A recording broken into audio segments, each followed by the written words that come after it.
Hello, કેમ છો બધા? મજામાં? બધાને મારા જય શ્રી કૃષ્ણ. આજે આપણે એક જાપાનની રેસીપી લઈ આવ્યા છીએ, સુશી. હવે સુશી છે એ લોકોની ફેમસ રેસીપી છે, જેમાં આપણે ગુજરાતમાં ઢોકળા, ખમણ, થેપલા એવું હાલતું હોય છે. તો સુશી છે એ લોકોની બહુ જ ફેમસ એક પ્રચલિત રેસીપી છે. તો એ લોકો સુશી બનાવે છે એનામાં નોરા સીટનો ઉપયોગ થાય છે. હવે નોરા સીટ છે ને એ આપણે અહીંયા મળતી નથી, અને કદાચ તમે ઓનલાઈન એને મંગાવી શકો છો તો તમને મળી જાય છે. પણ હવે અત્યારે બધાના ઘરમાં હોય નહીં અને બધા મંગાવી પણ ન શકે. તો આજે આપણે વેજીટેબલ સુશી બનાવશું, કકુંબર સુશી. હવે સુશીમાં એ લોકો સ્ટીકી રાઈસ એટલે કે ભાત હોય છે, એકદમ આમ સોફ્ટ હોય છે ને, થોડાક આપણે આપણા ગુજરાતી ભાષામાં આપણે કહીએ કે ગળી જે ભાત ગળી જાય ને એ ભાત, આમ ચીકણા ભાત થોડાક એમ. તો એ લોકો એવા ભાતનો ઉપયોગ કરતા હોય છે, અને સુશી રાઈસ થોડાક અલગ પણ આવે છે. તો આપણે કકુંબર સુશી બનાવીએ. અને એ લોકો તો નોનવેજ સુશી બનાવતા હોય છે, પણ આપણે નોનવેજ ખાતા નથી હોતા, તો આપણે વેજીટેબલ સુશી બનાવશું. કારણ કે એવું નથી કે એ લોકો ખાય એ આપણે ન બનાવી શકીએ, પણ આપણું થોડુંક એમાં મિક્સ મેચ કરીને આપણે રેસીપી બનાવી શકીએ છીએ. એ લોકો આવાકાડોવાળી બનાવે છે, પછી નોનવેજવાળી બનાવે છે, પણ આપણે અત્યારે કકુંબર સુશી બનાવીએ. એકદમ માઇલ્ડ ટેસ્ટ હોય છે અને સરસ પણ લાગતી હોય છે ખાવામાં. તો ચલો આપણે પણ સુશી બનાવીએ. તો તેના માટે મેં કાકડી લીધી છે. કાકડીને આવી રીતે સ્લાઈસ કરી લીધી છે, ઝીણી ઝીણી. અને બાફેલા રાંધેલા ભાત છે, થોડાક સ્ટીકી, કે આમ થોડાક એને મેશ કરી લેશું આપણે એવી રીતના. સાથે વેજીટેબલમાં મેં અત્યારે કેપ્સિકમ અને ટમેટાં લીધા છે, અને તંદૂરી મેહો લીધું છે. હવે તમને આમાં ભાવતું હોય એ તમે એમાં વેજીટેબલ ઉપયોગ કરી શકો છો, તમને જે રીતનું ભાવતું હોય. પણ મેં તમને જેમ કીધું કે નોરા સીટનો ઉપયોગ થાય છે. હવે આપણા પાસે નોરા સીટ નથી, તો આપણે કેવી રીતે સુશી બનાવી, તો આપણે એ જોઈએ. તો પહેલાં આપણે જે કાકડી છે એને આવી રીતે ગોઠવી દઈશું. એકદમ ઇઝી અને સિમ્પલ રેસીપી છે.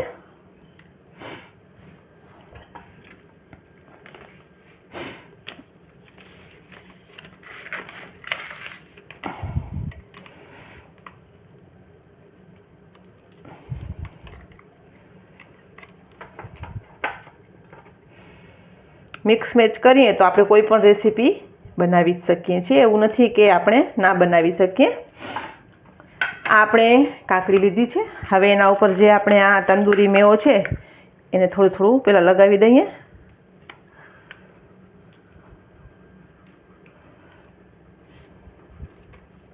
કેમ કે એ લોકોની જે નોરા સ્ટ્રીટ હોય છે ને એની ઉપર જ એ લોકો બનાવતા હોય છે. અને એ લોકોની બનાવવાની થોડીક ટ્રીક, એક જાતની આવી મેટ હોય છે, એક એ મેટ ઉપર જ બનાવે. જેમ મેં પ્લાસ્ટિક લીધી ને એમ એ લોકોની મેટ હોય છે એક જાતની. એના ઉપર આપણે રાઈસને લગાવી દઈશું.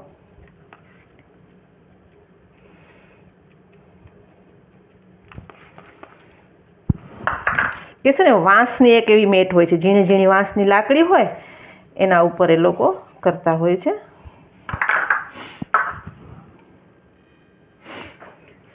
હવે આપણે એમાં ટમેટાં,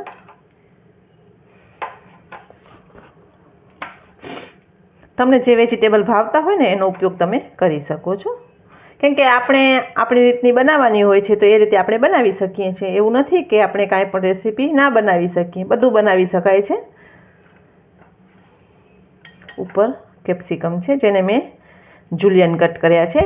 ટમેટાં અને કેપ્સિકમ બંનેને મેં જુલિયન કટ જ કર્યા છે. અને ઉપર આપણે થોડુંક ટમેટો કેચઅપ.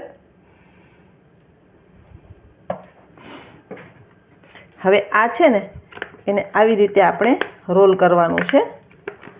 આખું રોલ જ કરી લેવાનું છે એનું.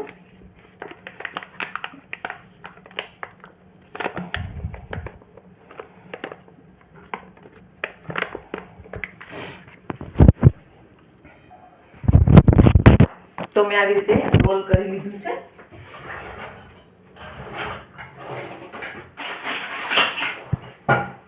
હવે આ રોલ કરીને આપણે એને કટ કરવાનું છે, તો આપણે એને કટ પણ કરી જ લઈશું.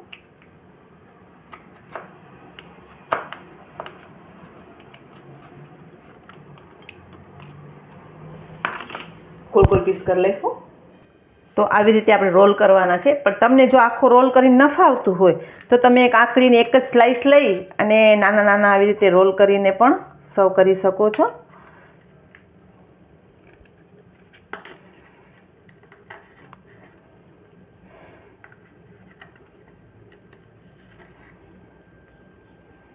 ટૂથપીક ભરાવી દેશું. ફરીથી એકવાર આપણે જોઈ લેશું. અને કાકડીની સ્લાઇસ છે એને ઝીણી જ કરવાની છે. જાડી કરશો તો એ તૂટી જાય છે.